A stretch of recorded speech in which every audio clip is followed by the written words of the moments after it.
truth with pure power chord. The truth, the truth, the truth, the truth, the truth. Do you want to hear the truth? Howdy from Johannesburg. Today's subject is God and social media. Let's get into it. So let's look at it this way. How does your social media interaction affect the relationships with God and with others in your life?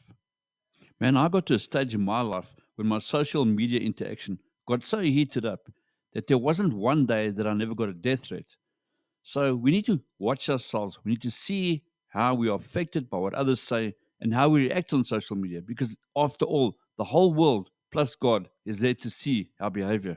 So, how should we react when someone says something on social media that we really don't like?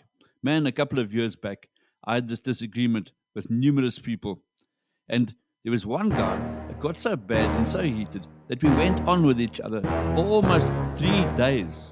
I didn't want to stop. He didn't want to stop. I didn't want to stop. So we went on and on and on, insulting each other. And people were just getting their popcorn and their chips and they were watching this ugly story unfold. Eventually, we came to our senses and we started laughing at each other because we realized how ridiculous we were starting to sound. And today we're actually Facebook friends. But don't make this your way of making friends. So we've got to realize that we are responsible for our online behavior as much as we are responsible for our behavior in person. There's no distinction between the character of your online person and the person in character. If this is the case, then what can we learn from the scriptures and how can we behave when we're online? So the book of Titus tells us this: remind them to be submissive to rulers and authorities, to be obedient, to be ready for every good work, to speak evil of no one, to avoid arguments, to be gentle, and to show perfect courtesy toward all people. And this we find in Titus 3, verses 1 to 2.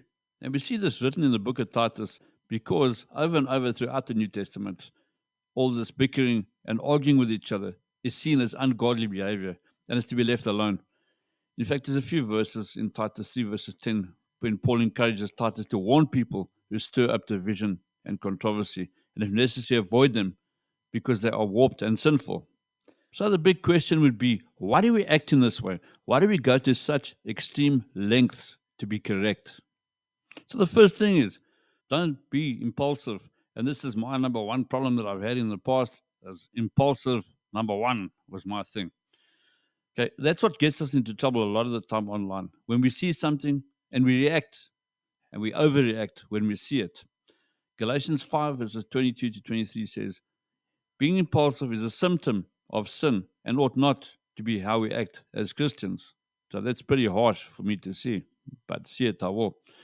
James 1, verses 19 to 21 says, know this, my beloved brothers, let every person be quick to hear, slow to speak, slow to anger, for the anger of man does not produce the righteousness of God. Therefore, put away all falseness and rampant wickedness, and receive with meekness an implanted word, which is able to save your souls.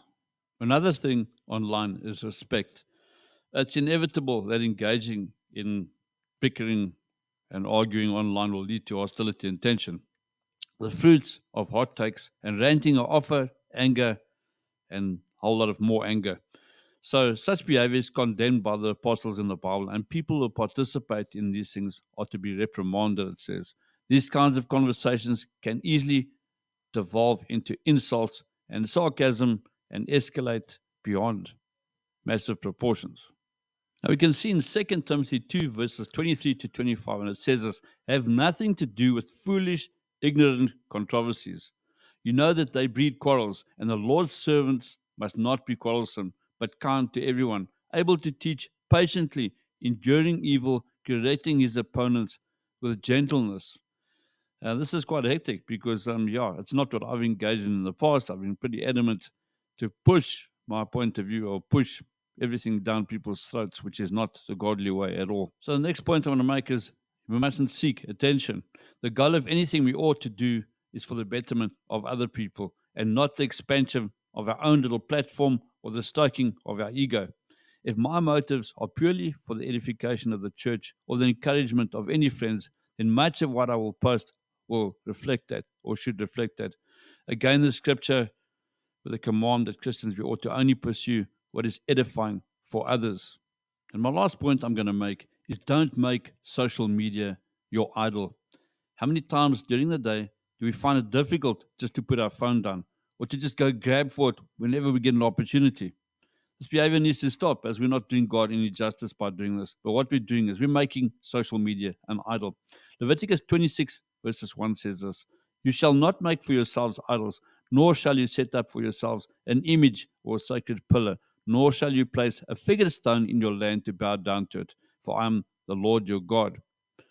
Hope you've learned from this. I know I have. Have a fantastic week. Cheers. This is the truth with Pure Power Chord. Truth.